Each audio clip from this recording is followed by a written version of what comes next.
The following content is provided under a Creative Commons license. Your support will help MIT OpenCourseware continue to offer high-quality educational resources for free.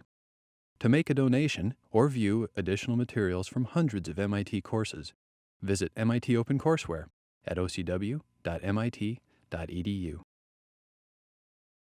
Today, we're going to be working on Fall 2010, problem set number 2, and we're going to be doing problem number 4.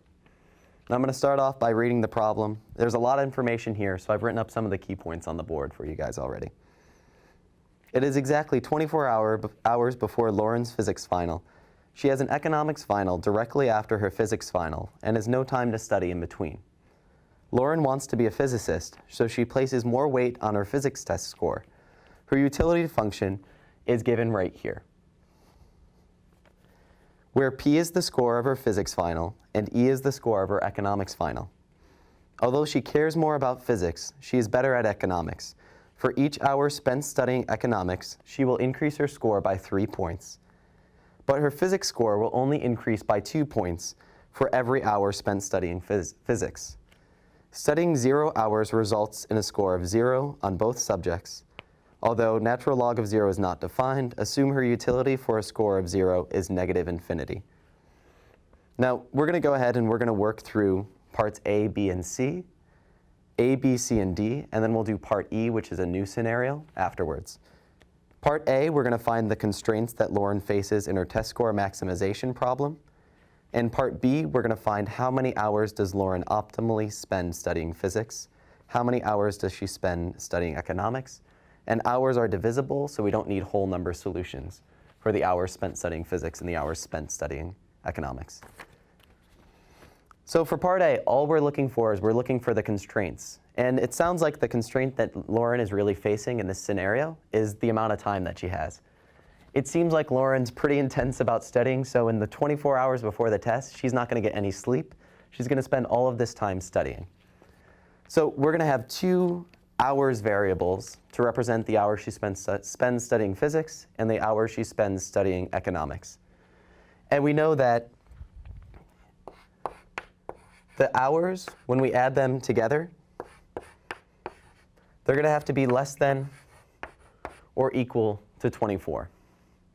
Now, if this is our constraint, we really know that if she's trying to maximize her scores, and if that's all she really cares about, she's not going to spend less than 24 hours studying.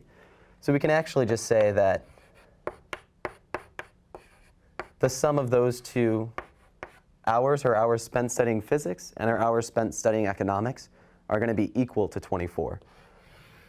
So that's the first constraint that Lauren is going to face. The second constraint that she's going to face, and it's not necessarily an intuitive one, or it is actually really intuitive, but it's also a trivial one. It's just that she can't spend less than 0 hours studying physics or studying economics. So we're going to add those constraints in as well. And the final constraints are actually production constraints. If the hours spent studying, these aren't actually what she's interested in. What she's interested in are the P and the E. That's how she's going to get her utilities, through the test scores. So what we need is we need to find how she produces her physics score. If she gets 2 points for every hour she spends studying, her physics score is going to be P equals 2 times HP. That's the production of her physics score. The production of her economics score is going to equal 3 times HE, since we know that she's a little bit better at economics than physics. So these are the constraints that we're going to face in the problem. Let's go ahead and move on to part B. And for part B, what we're going to try to do is we're going to try to take these constraints and we're trying to maximize the amount of utility she's going to get from studying. So what we're doing for part B is we're going to maximize utility, and we're going to plug in some of these constraints. Before we can do this, we really need to get down to first order conditions. We need to be able to take the derivative with regards to only one variable. So we have to get, instead of P and E here, we're going to try to get only one variable, and the variable we're going to get in there is going to be the hours spent studying economics. So we're going to get it all in terms of HE. So we need to find a way to replace both E and P with HE. In this case, replacing E with HE is really easy. We can just say that E is going to equal 3 HE. Replacing P with the HE, or the hours spent studying economics, is a little bit more difficult. We're going to go to this equation, and we can say that HP is going to be equal to 24 minus HE. And then for this HP, we're going to plug this into our production function for the physics score. So we get that P is equal to 2 times 24 minus HE. So we're going to take these two equations that we have in, and we're going to substitute for E and P in our utility function.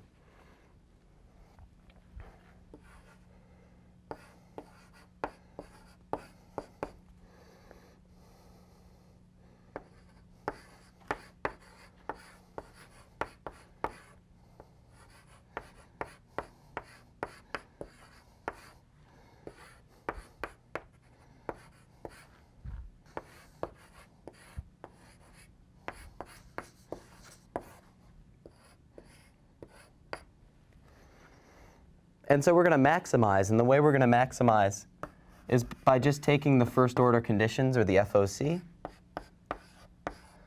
And the FOC in this case is just going to be the derivative with respect to HE. When you take the derivative with respect to HE, what you're going to get is 0.6 times negative 2 all over 48 minus 2HE plus 0.4 times 3 all over 3 HE. And the reason this first order condition is going to help us is because we know to maximize, we just set the first order condition, or the derivative with respect to HE, equal to 0. And from here, we can solve out for HE.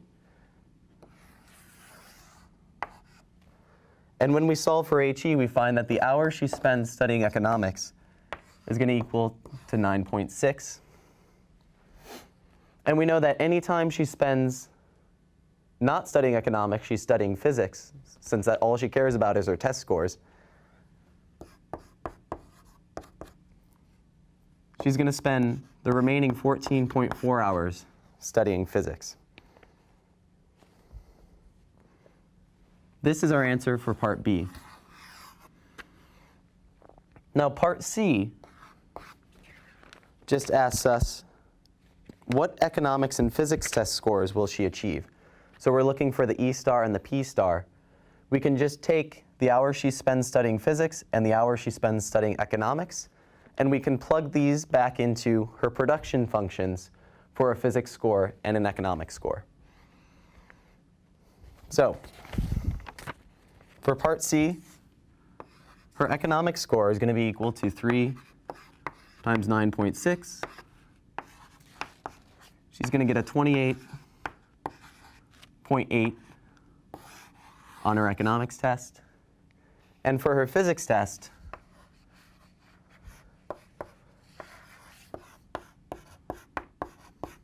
she's also going to get a 28.8. Probably not the best test scores in the world. Let's go ahead and look at part D.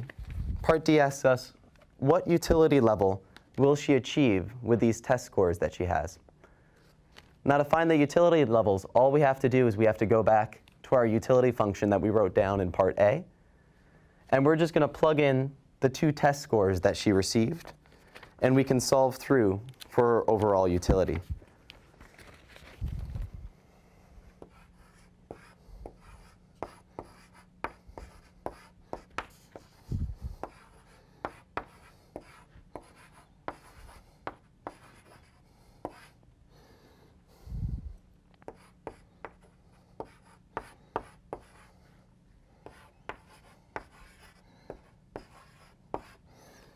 And so when you grab a calculator and you solve through for this equation, what you're going to find is you're going to find her overall utility level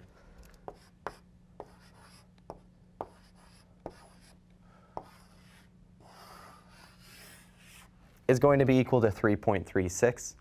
And when we're measuring utility, we don't have any units on this. The units we usually think of as utils, but we can just keep it like this. Just know that in relativistic terms, her utility is at 3.36. And this is going to be useful for part D, because in part D, we have the option, or in part E, we have the option of sending Lauren off to an economics tutor. And we're going to be comparing her utility after going to the economics tutor to this utility of 3.36. And by comparing her new utility with the old utility, we can see if her utility is higher after going to the economics tutor, we can see if that's a good decision for her. So now that we've finished calculating the utility for Lauren in the initial case where she had 24 hours and no help, now we're going to move on to part E. Part E says, suppose Lauren can get an economics tutor. If she goes to the tutor, she will increase her economics test score by 5 points for every hour spent studying instead of 3 points, but will lose 4 hours of study time by going to the tutor. She cannot study while at the tutor, and going to the tutor does not directly improve her test score. Should Lauren go to the tutor?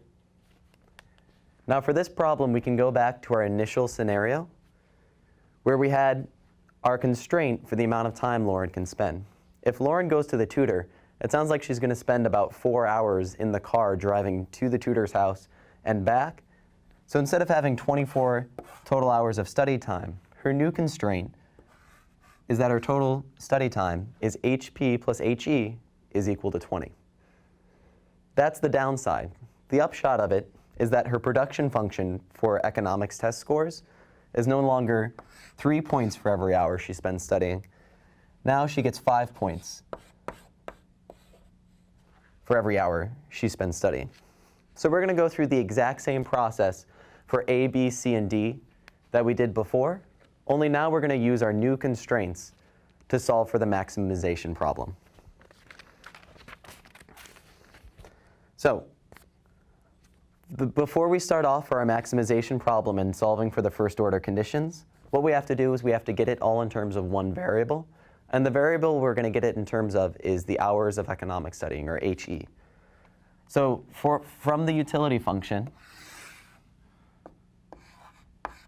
to solve or to plug in for E, the HE, we have that E is going to equal 5 times HE. For P, we know that HP is equal to 20 minus HE. That just says that anytime she's not studying economics, she's going to be studying physics. We can plug this into our P equals 2 times HP. So we know that P is going to equal 2 times 20 minus HE. Let's go ahead and plug this and this into our utility maximization problem and solve for the first order conditions.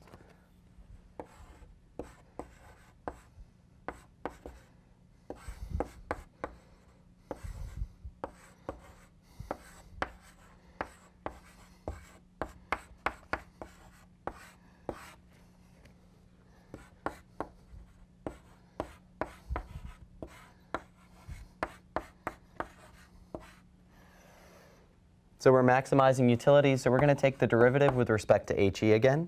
When we do that, we get our FOC.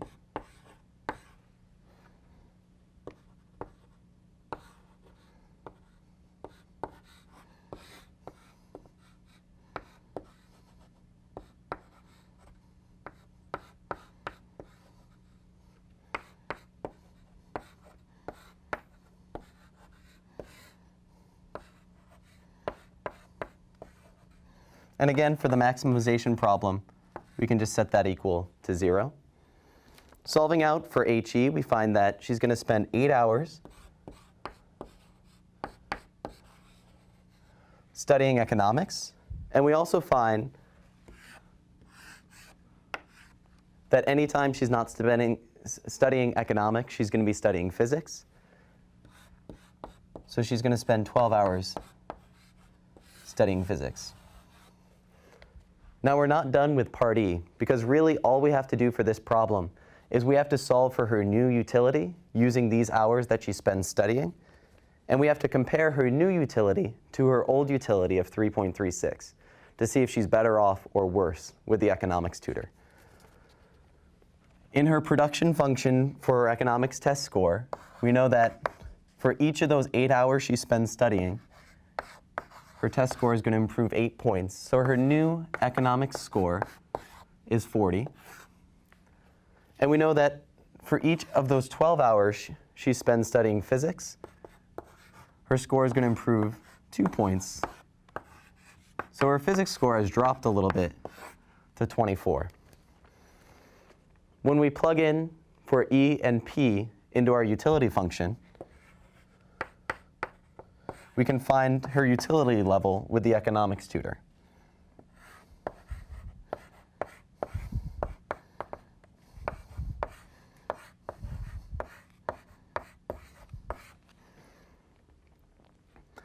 When we solve through for these natural logs, we're going to find that her new utility